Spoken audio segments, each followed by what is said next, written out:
You know that feeling when you're like 11, 12, and people start asking you what you want to be when you grow up? It feels like a trap or a test, like they're placing bets on you. Are you going to be one of those kids to watch or one of those kids to watch? Little 13-year-old John had no idea what he wanted to do with his life until he stumbled into a theater in June of 2011 to see a movie and was hit with a beam of light in that dark room, and that beam was called Purpose, and that movie was called Super 8. Super 8 was the first thing I saw as a kid where I saw a bunch of kids making movies, something that I would just do for fun, and went, oh, I want to do that. It inspired my interest in movies, and even though it's not perfect, it's a movie I'll always love for that reason. Years later, I'm scrolling around late at night on Netflix and see an ad for a cool new show. Pop it on, and within seconds I'm like, oh, it was everything I wanted out of a story. It was heart, nostalgia, capturing that feeling of what it meant to be a kid on an adventure, but not shying away from scary or brutal elements. It treated kids as characters, three-dimensional people, not just obstacles or ride-along characters. In this ocean of shows and movies on Netflix, what were the odds I would find something that felt so perfectly tailored to me? And for that night, and that night only, Stranger Things felt like my special niche little show. It was mine, and only mine. And I guess the entire planet felt the same way. Stranger Things, when it came out, completely changed the landscape of not just TV shows, but movies and media in general. While I don't think that it's the specific reason for it, it hit right at the perfect time of 80s nostalgia, which flooded the media for years after that. To the point where now, if you put something out that takes place in the 80s, it's considered passé. It's way too much. Too much BGs! Who cares? Because we've had so much of it already. It, Ghostbusters Afterlife, you got Wonder Woman 1984, Black Mirror, Bandersnatch, Bumblebee, Ready Player One, American Made, Snowfall, Tetris, Mandy, Totally Killer, Joker, Cocaine Bear, American Horror Story, the 1984 season. But most of all, people think Stranger Things. It's something that was inevitable. Nostalgia marketing is an ongoing wheel. And on it spins. But Stranger Things was the catalyst that launched it into the stratosphere. There were things before that tried to capitalize on the 80s nostalgia and did it somewhat successfully, but there was nothing that hit quite like Stranger Things did. And it wasn't just media, it was fashion, it was culture. It put the 80s on this weird pedestal where everything was perfect and everyone was happy in their little social bubbles. Sure, there was a war going on, the spread of communism, foreign debts, homeless vets, AIDS, crack, Bernie gets. Sure, there were horrible things going on in the world, but they were happening under the radar. It was fine. Well, except for that Challenger thing. That was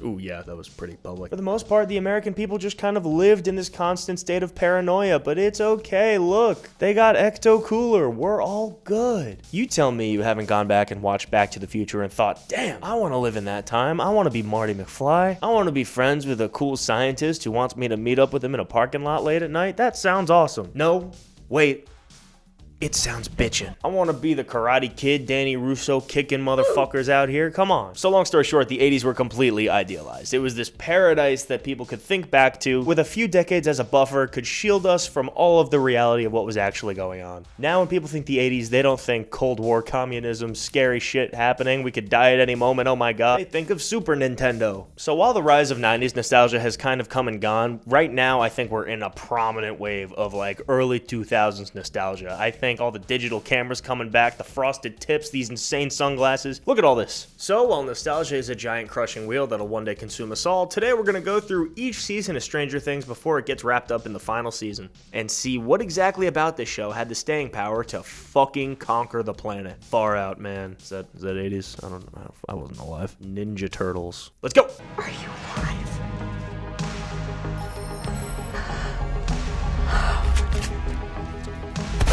So season 1 starts out with 4 kids playing D&D in a basement, and who am I kidding? You know exactly how this story goes. You and everyone else in the world remembers the first season of Stranger Things. It hit like a fucking tidal wave. So let me just run through what makes it great real quick. Searching for Will, nosebleeds, Eggo waffles, Demogorgon, Christmas lights, poking a pencil through folded paper, Hopper, Barb, lab coats, mouth breather, flipping a van, salty bathtub, Steve Harrington doing this bat flip thing, puking up a slug, giant snake, birthday cake, large fry, chocolate shake. Caught up? Good. So right off the bat, I want to say the kids are funny. We're deep shit. The casting is great, the performances they give are unforgettable, and their chemistry is unbeatable. Chemistry is such an important element when casting friend groups, and they just nail it all around, especially with these young kids. The show is also well written. I forgot how well written. The show always feels like one step ahead of you. It knows you're aware of all these genre cliches and tropes and toys with your expectations. It knows that you've seen this kind of story before in other movies, shows, books. So as a result, the characters do all the things that you would do. They oftentimes do the smartest thing possible in that moment and respond to obstacles really intelligently, maybe too intelligently. Like, these are some of the most driven children I've ever seen in my life. They know you're familiar with all the archetypes of not just the story, but the characters. And that's a big part of what makes this story unique and interesting. It's about these characters, in a way, breaking away from their usual archetypes. Real quick, I would like to talk about Nancy Wheeler, the most selfish character in fiction. In season 1, she pressures her friend to come to this party just so she can get some action, ends up ditching her, gets her murdered in the most horrific way possible, only gets off her ass to do something about it because she feels guilty, and spends an entire season leaning on Jonathan, only to go back to Steve in the end. And she's mean to Dustin. Villain. What if we add some depth to these archetypes? A great example of this is Jonathan and Steve. You know, they're a play on the typical love triangle, with Steve playing up these traditional high school bully tropes, but this bully is given a redemption arc. I think the fact that Steve works is such a testament to Joe Keery's performance here, and how he's been kept around long past the character's due date. Season 1 Joyce rocks. I love how every character in this season is firing on all cylinders, and she is no exception. Like, throughout the season, everyone's gearing up to kill something or look for someone or screaming at each other. And why you, Lonnie? Hey, shout out. Everyone on this show is a doer, and that makes the pace fly.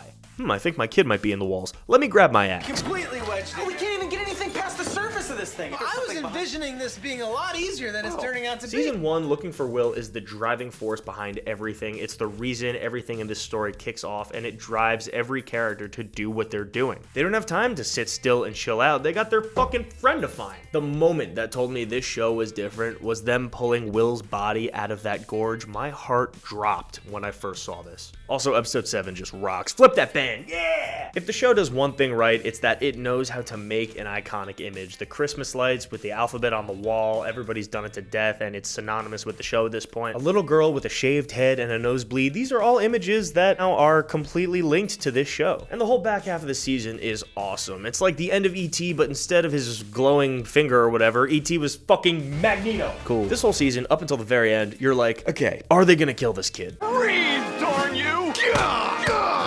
You know, because they kill characters before, they kill characters that don't deserve it. Fucking rest in peace, Barb, you'll be missed. The character chemistry is just so well done. Finn Wolfhard as Mike this season is adorable, and his relationship with Elle is so wholesome. I mean, it's been talked to death at this point. I'm not saying anything that people haven't said before, but it's just such a good season of TV. It's so tightly written and flies by. The idea that they're using D&D to explain the supernatural stuff happening to them, and the kids have a leg up because of their imagination, it's just such a fun idea. You know, the kids believing in something because of their inherent optimism or goodness or ability to see through all the cloudy bullshit of adulthood, it just never gets old for me. So the idea was that they're using D&D to explain the supernatural stuff happening to them. Thing is, later on in the following seasons, they keep having more and more in D&D stuff, like, be real in this world. Things like the Mind Flayer and Vecna, and it's like, this thing was never called the Demogorgon, right? It's what the kids called it because it reminds them of a monster from their game, but then the shit just kind of keeps being right and keeps being real, so I don't know how that works. Hopper's another one that I don't want to go unsung this season. His story is so emotional and impactful and just perfect. You know, everything going on with his daughter, driving him to save Will, it's just so simple and well done. They traded a life for a life, Will for 11. When we get to the end, everything about season 1 wraps up beautifully. It's so great, except for Steve and Nancy being together. That always bothered me. Overall, for season 1, it's about as good of a season of TV as you can get. Everyone has agency, nobody is just hanging around with nothing to do. All the characters are utilized very well, and everything has purpose. It answers all the right questions while leaving enough obscure for you to be curious about. Great ending, great cliffhangers, 10 out of 10. But what happens when you need to keep making a show? Who are we gonna call? Ghostbusters! Shut the fuck up. Shut the fuck up. Spooky Halloween season. Ghostbusters, Arcade, Mad Max, Dead Pumpkins, Ella's Hair, Drawing on the Floor, Samwise Gamgee, Jurassic Park, Will Eats a Tornado, Punk Rockers, Elle going, ah! Honestly, when I think back to season 2, not much comes to mind off the top of my head. Bitchin'. Besides Halloween, the kids dressed like Ghostbusters. I remember Hopper smashing a pumpkin at some point and 11 his hair. And after watching it, yeah, that's not too far off. One thing that always slips my mind when it comes to the season is the introduction of Max, who turns out to be one of the show's best characters and arguably one of its saving graces later on. So it's weird that I always forget that she's introduced here, right? And no shade to Sadie Sink at all. I mean, she does an incredible job and actually might be the best actor on this show, especially with everything she's given to do in seasons 3 and 4. Season 2 naturally starts out with a car chase in Pittsburgh. What?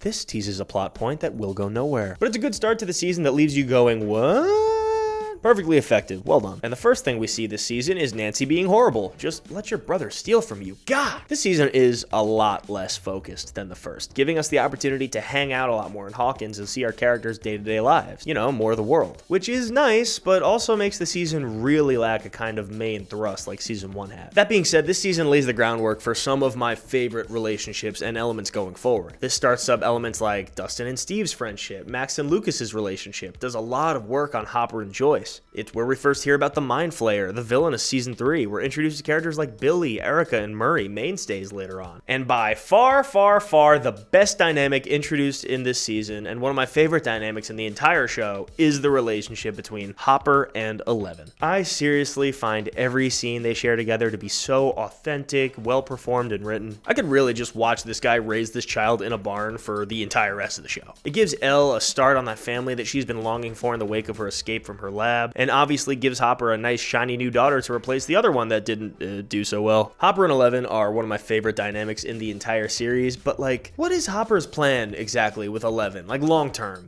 Just kind of raising a kid in a barn here. If he's caught, he knows this looks bad, right? Like, very bad, like on a list in the neighborhood bad. That being said, these two are fucking adorable, and it makes a lot of sense to pair them up. I also love that they pull this little Home Alone 2, oh no, it's all happening again, fake out sequels. Why do people make these decisions?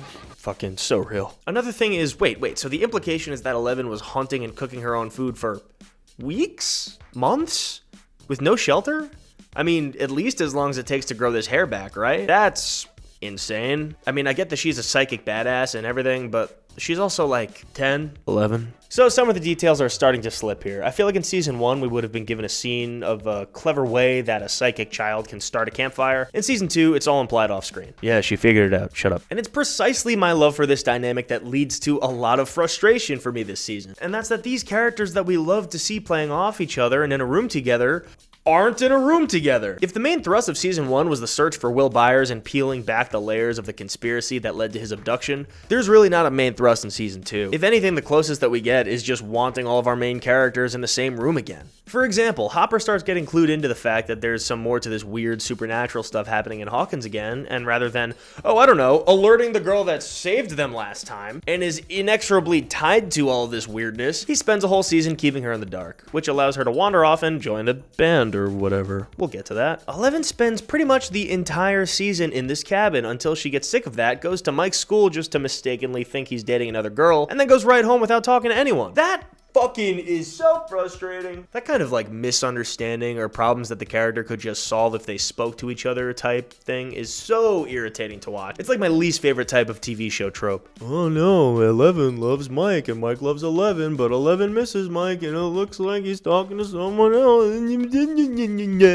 Stupid. So anyway, after spending an entire season on the bench, tracking down her birth mama, and somehow figuring out how to get to Chicago, she no go car, she go bus. Despite hardly speaking English or understanding anything about this world, she didn't know what waffles were. She finally reunites with the gang at the end of the season, just to immediately leave again. Well, what fucking gives? That is so frustrating. All of this isn't paid off until like literally the last scene of the season, where finally all of the crew's together again at the big snowball. It's an ending that makes the season hard to hate, if I'm being honest. It's like the best possible ending. Great callbacks to personal moments set up throughout the season. Hopper gets Eleven a birth certificate, which is objectively fucking adorable. Dustin uses Steve's hair trick, which is amazing. And Will dances with a stranger because he doesn't know he's gay yet. This is great foreshadowing to Will liking men. It ends on a pretty similar note to season 1. Things seem fine, all smiles until, oh no, scary thing. A great ending to an season. But I think the biggest thing this season did for the show is firmly cement it as an ensemble, because holy fuck, Mike does nothing this season. Without exaggeration, he mopes around until Eleven shows up, then mopes around some more after she left. Him and his crew are given this lame-ass side quest while Eleven and Hopper solve all the real problems, but they would have been just as effective completely sitting on their asses at home. That sucks. And speaking of that sucks, yeah, I guess we have to talk about that episode, huh? I don't know what was going on here. I mean, I guess this is the follow-up to some of the questions that spawned from season 1. You know, if she's 11, then there's gotta be 10 others, right? Let's follow up on that. Which is a fine enough idea in concept, but the execution is just like, what the fuck? Was this supposed to be like a X-Men New Mutants style spin-off show that takes place in the Stranger Things universe? I don't know one person who would want to see that. Every single one of these characters that we never see again, and the show knows we'll never see again, is given a full name and backstory in a way that kind of feels like a joke looking back, like it's Deadpool's X-Force or something. Thankfully, this does come up again, but not for several years. But overall, weird episode. Weird making Elle like this punk rock version of herself that I thought was going to lead to some kind of major significant character development. Not really. This is great foreshadowing for Elle joining a band later in the series. Another thing that's more of a problem looking back on this series is that it establishes the ending trope of every season ending with 11 pointing at a thing going, ah, and it dying.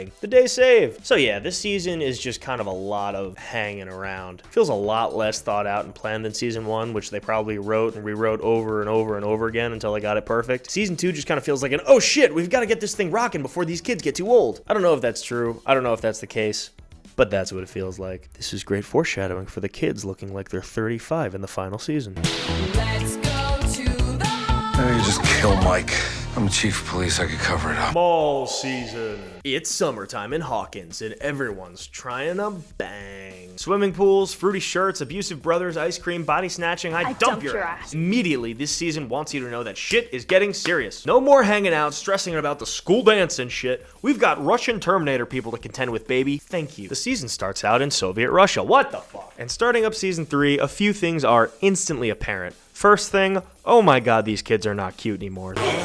They are full-fledged teenagers, and they have teenage problems. Dad won't let me make out in the living room. I hate my parents. But what are our lovable group of kids up to? Well, so Mike likes 11, and 11 likes Mike, but Mike is being super overprotective, so 11 decides she needs a girl's day with Max, who shows her such a good time. Anyway, 11 gets to be a girl for a second, and like every girl with newfound confidence, crushes the heart of the first boy she meets. I joke. Mike spends the first bit of the season as such a cocky little prick. The show tries to paint him as like overprotective of Elle, but that's like completely understandable considering that she practically died at the end of both of these seasons. But really, I think the bigger problem is that he's become a smug asshole. What? I really don't like how he treats Hopper as this shield to him getting action. I get that it's like teens being teens. It also hints at one of Mike's few developed character traits, oh my god, which is his distrust and disdain for authority. That makes sense after the government breaks into your house and tries to steal your girlfriend. How's this developed further this season? It's not. This is great foreshadowing to Mike doing nothing with this later on. It's a shame because Mike, more so than almost any other character, gets pushed into the background more and more with each season. He gets sidelined again. But the few developments they do give him just make him look like an asshole. It's like growing up and seeing Elliot from E.T. became a self-righteous prick. That's not fun. It's like if you made a sequel to Avatar: The Last Airbender and made him a terrible father. Who would do that? Elle and Max finally get to spend some time together and the group becomes split so the girls can talk about boys and the boys can analyze what the hell they did wrong. Yep, they are definitely teenagers. Oh yeah, Mike, that's gonna become a problem for you later. See, Mike? See? What did I tell you? You don't listen. You don't listen. Another thing is that the tone for the season is much jokier. Dare I say marvelier. Especially Hopper. Hopper in this season becomes a cocktail mix of like Magnum P.I. and Indiana Jones. He's punching Russians, cracking wise, and suspiciously now wearing very fruity shirts. At first I thought that this was him like covering up for ordering clothes that 11 could wear, but no, Hopper's just feeling a little zesty this summer. Joyce is going on with her typical dynamic of something weird is going on in our town, and this time it's about fridge magnets. Who gives a shit, Joyce? You have your son back. Leave the magnets alone. It feels like a bit of a stretch. Also contributing to the more mainstream Marvel-y vibe is, while the previous seasons felt like they were inspired by things like Stephen King's horror novels, E.T., Poltergeist, season 3 is inspired by things like The Terminator. Hopper in particular feels like a send-up of Cold War action movies like Red Dawn or The Hunt for Red October. So this is the start of Hopper becoming a little different. While he used to be a lazy, grizzled sheriff with a past, dragged out of his rut by a missing kid and now a new psychic daughter replacement girl, he doesn't spend much of season 3 or 4 with Elle, thinking about Elle. It really becomes a lot more about his connection to Joyce, which is is fine. I don't think it's a bad thing, and I think some of Hopper's best moments are in this season. Don't mess around with Jim. But it kind of goes to further segment their stories, which I think becomes much more of a thing in season 4, but we'll get there. There's a few other character changes too. Like, we have to talk about our buddy Steve the Hare Harrington, everybody's favorite bully turned ice cream scooper guy. The era of Steve being a cool guy is over, and now begins the rise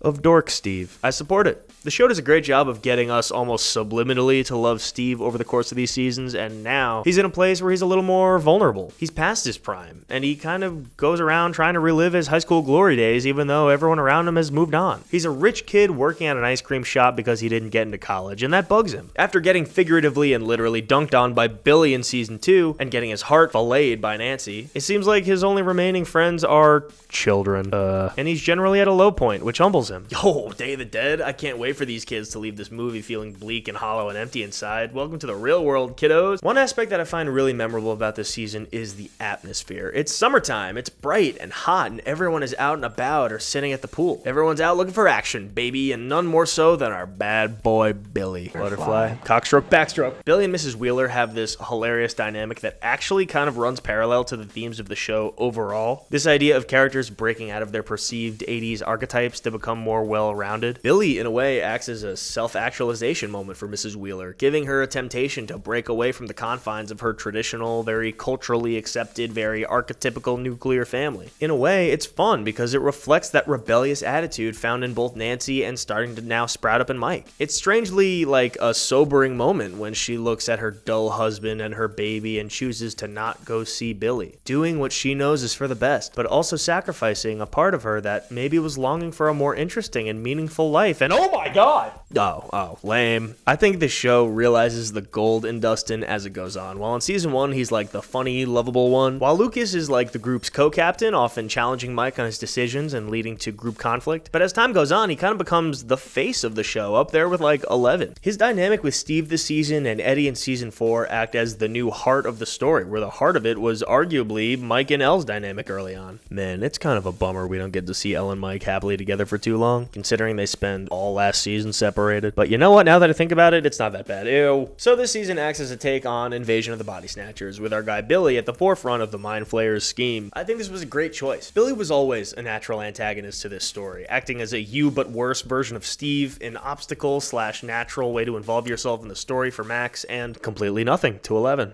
Oh. And that's kind of my only problem with Billy as the face of the villain here. I think the actor does such a great job. I love the performance. I love everything that he's given to do. And he does such a good job of flipping that switch between being kind of normal douchebag to possessed horrific monster. Billy and Elle don't really share too many scenes together when they're not facing off. So when they do throw down, it's cool to see the action is done well and with good grounded stakes. But emotionally, it doesn't really represent much for Eleven's story. The season kind of dances around the idea of her becoming her own person, themes of independence after a life of being raised as a tool, and with the enemy of the season being a literal creature bent on assimilation and the overarching threat of communism, there's like something there, but it never really fully realizes this idea. When I think of season 3, I think of Steve, Dustin, Robin, and Erica breaking into a commie base, Hopper, Joyce, and Murray doing the same, Jonathan and Nancy poking around looking for answers, and not really much for 11. I mean, she's in the story, but mainly I think of her showing up to save the day in other people's stories. Like arriving here to pancake this rat goo monster and save Nancy, or the big throwdown at the end. Outside of the first few episodes, I feel like the season really lacks a central development for Elle, and they kind of feel like they're running out of things to give her to do. A problem that becomes really crystallized in season 4, where they arguably give her a complete regression. So overall, season 3 has a lot going on, almost too much. Compared to how sleepy season 2 was, this is great, and definitely makes the season fly by, but I also think the story is a lot of hand-waving and jingling keys to try to get to stop you from thinking about it too hard. I think it's crazy that we're in the 3rd season of this show, and the first time 2 of our main characters, Jonathan and Elle, interact is during this weird leg surgery scene. Oh, hey, I'm Jonathan, by the way. Nice to meet you. I guess I'm kind of dating your boyfriend's sister. Oh, okay, alright, yep, bad timing. We'll talk later. I think something this season does really well is memorable imagery and action moments. I think the rat goo monster is such a cool and scary design, and the mall being a cover-up for a secret Russian base is a very fun, retro 80s kind of story. I could see how some people would think this season jumps the shark though, and it'd be kind of hard to argue. Steve and Dustin have now officially infiltrated a Russian military base, Hopper has become Indiana Jones, and the gang fought a giant monster with fireworks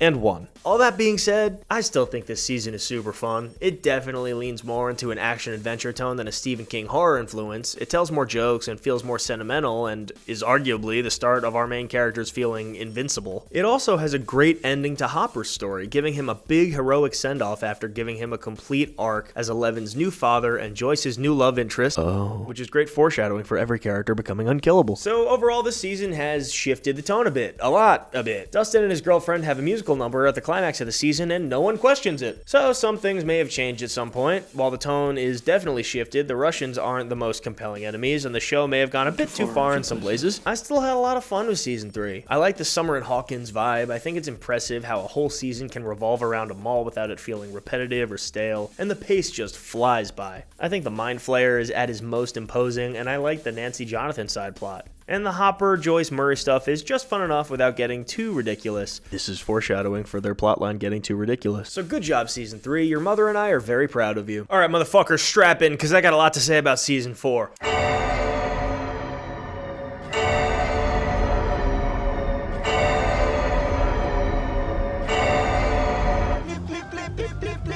Will and Mike's story sucks. Eleven's story sucks. Joyce invades Russia. So yeah, I think it's fair to say that it's gone too far in a few places. Season 4, it's the one with Master of Puppets and running up that hill. Worm, worm, worm, worm. You know the fucking song. To refresh your memory, Vecna, Clocks, Hellfire, If I Only Could, Hawaiian Pizza, roller skating, and oh yeah, invading Russia. This season starts out with a certified Stranger Things staple, dead children. It's a Max season, baby, so Max is my favorite character, and I think that this season is where they realize that she's the best actor on the show. She carries the thrust of almost the entire season entirely on her back, with everything essentially coming down to her shutting herself off from her friends after the death of her evil body-snatching, mind-flaying brother man. She absolutely crushes the emotional beats this season and has some of the coolest moments in the entire show. Get out of there, Sadie! Pump those legs, girl! If I only could! Few moments in this show hit as hard as when you realize that Max has been marked for death. And the show doesn't shy away from going to some really dark places with her character. She has an incredible monologue at Billy's grave where she opens up and admits that she not only hated her brother, but would lay in bed and pray for his death. And after that came, the guilt she felt around that led to her wishing for her own death. That almost completely recontextualizes their relationship and gives us a better understanding of why it's hitting Max so hard. She feels responsible not just because of her inaction last season. I mean, come on, Max, he was getting fucked by like 30 tentacles. What were you gonna do, kickflip on it? But she feels responsible because her awful wish came true. And in a way, does again when Max is lifted into the air and momentarily killed by Vecna. I remember seeing that for the first time and being shocked beyond belief that they would do that to one of these adorable kids that we were introduced to earlier in the show. I love the commitment here, and it really feels like anyone could go at any point, except when it's revealed that she's alive, but you know what? I'm happy about that, so it's okay. I also love how Max's story affects Lucas, with him having to reckon with his role in the group, caught between two social groups now that they're in high school. Who should he choose, his friends since childhood, or a group of complete fucking sociopaths hell-bent on murdering their other friend group? Hold on, let me think. Carry the one. So Lucas gets some great standout moments this season too, and very stealthily, almost in the background, the show really sells us on the relationship between Lucas and Max. I love them. But when people think of Season 4, they think of one character above all, and that's Yuri the pilot. Just look at this silly guy. Just kidding, it's Eddie. And look, Eddie's great. He's instantly very lovable as the outcast. Joseph Quinn completely knocks this out of the park. He has weird niche obsessions. He's a social outcast that likes rock music. Everyone at school thinks he's a freak, and eventually he has the whole town turn on him, and his family, and this is starting to sound like someone. So a slight issue going forward is that as the show continues, it keeps picking up these new characters and loses interest in some of its more central characters that we've been following since the beginning. I'm sorry, we already have like 30 main characters. I don't really know where Eddie fits into all this, and that has never been more apparent than the Will, Mike, and Jonathan storyline in Season 4. I am not exaggerating when I say that for the better part of Season 4, 3 people that you can make an argument are the focal characters of this show to this point are completely sidelined. They do nothing. Nothing. Until they pick up 11 at the tail end of her story and put her in a box. And that's their season. What? It's really frustrating to watch. Mike early on is the most unlikable he's ever been, dressing like a complete asshole. Flip-flops, Mike, you just got off the plane. What are you doing? Disregarding Will's feelings completely and trading his companionship for time with Eleven. It's kind of contextualized from Will's point of view, but that just makes Mike seem like even more of an asshole. It sucks to see, but anyway, a big issue with season 4 is how splintered off all of these characters are. And it's something this show keeps doing and something I keep hating. With the 3 major storylines all taking place in different states and sometimes even completely different continents. Invading Russia. Like, guys, this isn't Game of Thrones. Get your asses back here. So whatever, long story short, I saw this great video, which I'll link here, and it makes the statement that while we love Eddie, and we're all glad he exists, and he's very nice, Eddie should have been Jonathan. What? I'll let that video speak for itself, but essentially it keeps all of the characters closer together, reinforces or challenges dynamics that already exist, and erases redundancies. Eddie is great, and he's lovable. He is also redundant, and replacing him with Jonathan gives all of our characters much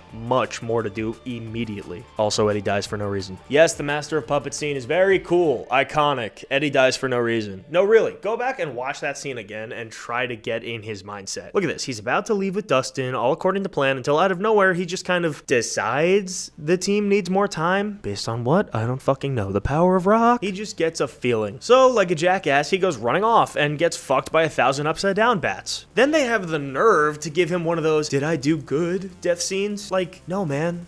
You really fucked up. I like the satanic panic angle they're going for, and the whole town getting fired up by this paranoia is a good idea, but it's really only followed up on with the jocks. Nobody else in Hawkins acts on this, and they all seemingly get over it like the second that Eddie dies. Wouldn't it be interesting to have a scene with Mike's super conservative dad finding out his son is a part of a death cult, or something for Mike to do? The Byers were always the weird poor family in town. They were already outcasts. Wouldn't it play well that the older brother of Zombie Boy finally snaps and kills one of the popular kids? I don't know. Then you could really test his relationship with Nancy. You know, now that they have those societal pressures, which gives Steve more of a chance to sneak in instead of just the fact that Jonathan is far away, I guess. So now Jonathan doesn't want to go to college? What happened to NYU, Lonnie? You know, these are just things that are coming off the top of my head, and it's already more interesting than what these characters had to do in season 4. Have you ever wanted to see the Stranger Things kids bury a body? You'll notice how I'm not mentioning much of Eleven's story. Elle's story this season feels like a complete regression. She goes off on her own, again, to rediscover her powers and meditates to look into her past. Is she a child murderer? Let me think. No. She learns about Vecna and discovers that he was #1. Then she escapes her facility, Matthew Modine dies, and she crashes a helicopter.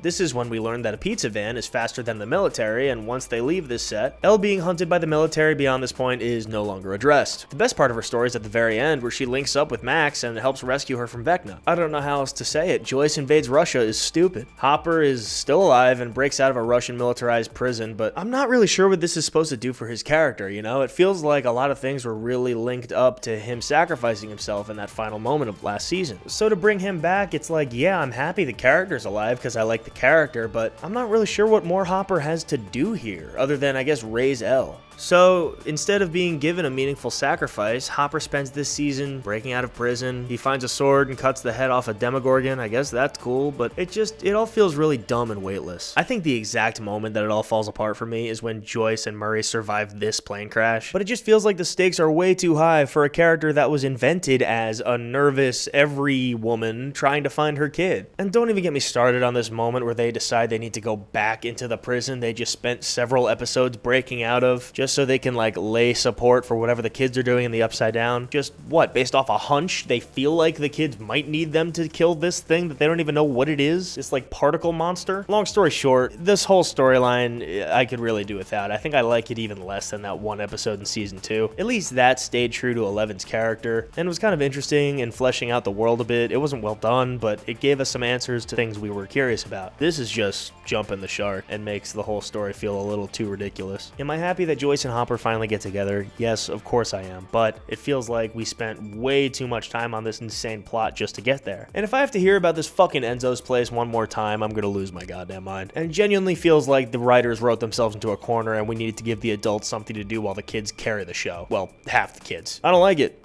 I don't want to talk about it. What's 11 have to do this season? I don't know. Let's put her in a tank. Let's shave her head again. Let's make her point her hand at things and go, "Arr." So season 4 overall, I think has high highs, but also low lows. I think it has some of the best storylines that this show has had so far, while also having the worst. And the problem is that it's like bad consistently with some of these other plot lines. Every time it cuts back to Mike and Will and Jonathan, it's just disappointing to see the rut that all three of these characters are in. Every time it cuts back to 11, it's just a big exposition dump that on a rewatch, when you know all this stuff already, it's not very satisfying. But then when you go to the main storyline, I think the season's really fun. It touches back on its horror roots, acting sort of like a slasher season, with references to Nightmare on Elm Street and Halloween. I'd say that Max, Dustin, and the main group's story is by far the strongest, while Elle, Mike, Will, Jonathan, Joyce, and Hopper all have very subpar stories, and makes the show feel like it's just spinning its wheels with them. Vecna is also a cool introduction, even if he is just like the Night King, you know, bad guy. You know, just a face to the generic threat, but not too much of a character himself. All his dialogue is pretty generic. Your time has come. You cannot stop me. Mwahaha. I also love this one sound effect they use for the clock. Such cool sound design. He's no Billy, but he works fine, I guess. He kind of looks like a mix between Ultron and the Night King. Fucking weird. So yeah, season 4.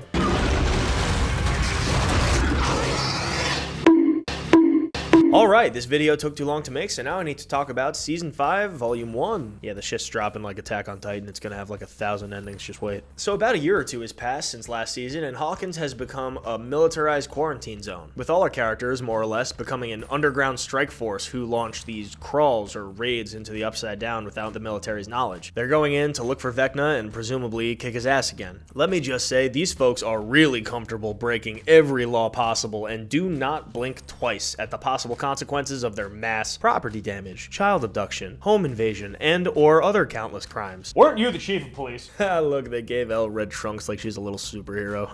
First off, I really like that it finally addresses a big problem I have with this show, and that's that it feels like all of our characters finally occupy the same space, more or less. I know that we have 1,000 characters now, and incorporating everyone can be hard as a writer, but so far the season has done a good job of giving everyone something to do, and mixing characters we haven't seen interact before.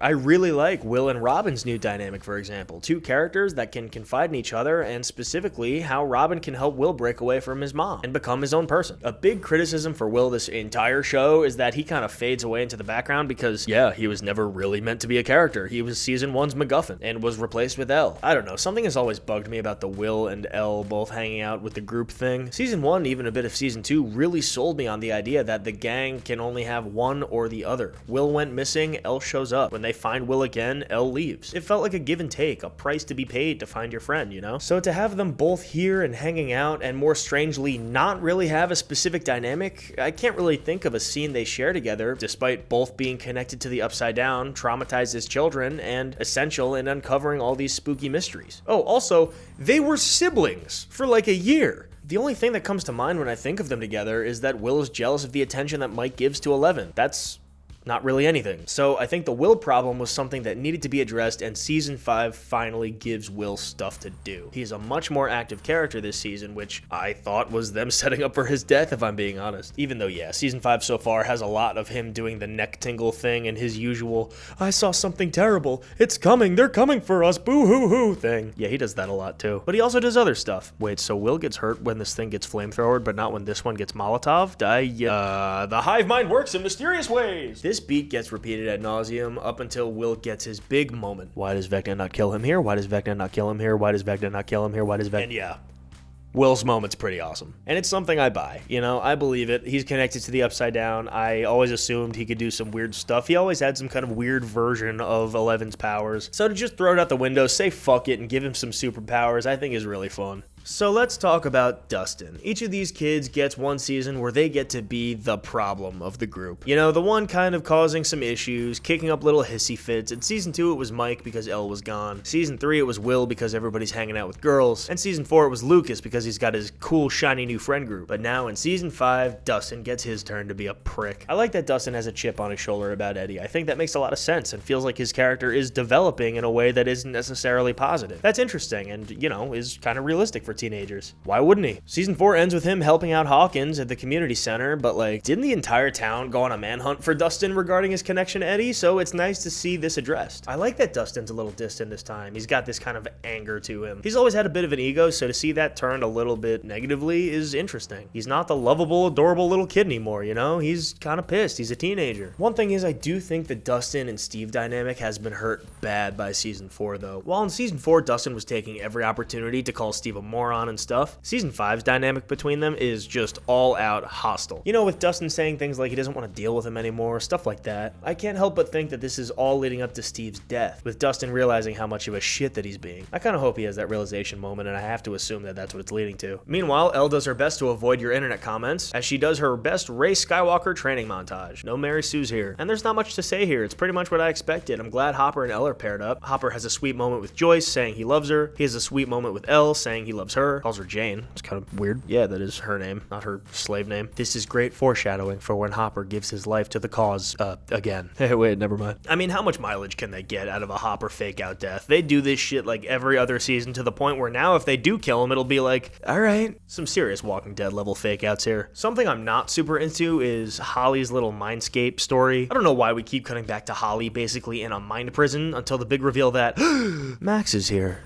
Okay, never mind. I'm sure they'll do more with this because, as is, it's my least favorite part of the season so far. I think it was fairly obvious that Holly's imaginary friend was Vecna, and I started to question how his powers kind of work exactly. Like, why go through all this courting with Holly and Turnbow when he just fucking grabbed Will in season 1? I don't see the point, other than they want him to be creepy, ooh. But I don't find this little Henry guy in a little suit and hat creepy. What, like he's from the Adjustment Bureau or some shit? But unless you're scared of like a 1940s gentleman, I don't think you're gonna find him all that creepy. I like that they've gone out of their way to make Mike more of a natural leader. I like this moment of him leading these kids out of this war zone, even if their plan is just to abduct a bunch of children. That's another crime for them. I also like the fact that they split Mike and Nancy off to do their own thing as siblings. They have this fun moment where they sneak into the hospital, and they both have to deal with their sister getting abducted and their mom getting not killed. Must have been a fucking strong wine glass, considering that bullets do nothing to these things, but okay. So yeah, long story short, I'm excited for the end of Stranger Things. I think it's had a great run, but it's time for the show to move on and let the characters rest. It was never meant to be as big as it's been. That first season, in a way, feels like an extended feature, stretched out and expanded to flesh out some of the characters and expand on some of those 80s archetypes. So to go back to that central question, why has the show had so much staying power over the years? I mean, there are lots of reasons beyond the show itself, riding that 80s nostalgia wave, Netflix needing a core show to draw people in, the Harry Potter effect of watching these characters grow up on screen, and the increasing popularity of the actors outside of the show. But I think at its core, it's a story with universal themes like coming of age and light overcoming darkness and communism. Well-rounded and thought-out characters and frequent, well-executed, heartfelt moments. And it also happens to be super marketable. Look at all the stuff we can put a Demogorgon on. Lucas Pez dispenser, Hellfire Club Crocs, Funko Pops, Demogorgon onesie for my unborn child, Eleven's Bloody Nose ketchup dispenser. Ew. So I'm looking forward to them wrapping up the story, though I'm hesitant that Netflix will let their giant cash cow rest. With the announcement of a spin-off animated show already before the main show's even over, I see this going down a very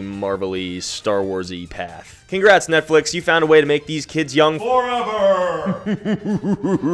As far as predictions go, I'm optimistic about the ending. I think they'll find a good way to wrap things up, if not getting a little ridiculous and overly sentimental along the way. I wouldn't be surprised if the series ends with a Return of the King style, overly celebratory, 7-ending slammer of a finale, but I really look forward to it, even if the show isn't mine anymore, and all you dirty fuckers put your fingers all over it. If you like Stranger Things, check out my short film, Midnight Ink, that I just posted on the channel. It's about 2 kids that ditch a funeral to go get a tattoo. So thanks for that, thanks for watching, check out my other stuff, and stay radical. No, don't stay radical, that's a bad thing. Stay moderate. No, I mean, I'm not trying to make a statement here. Alright, just go.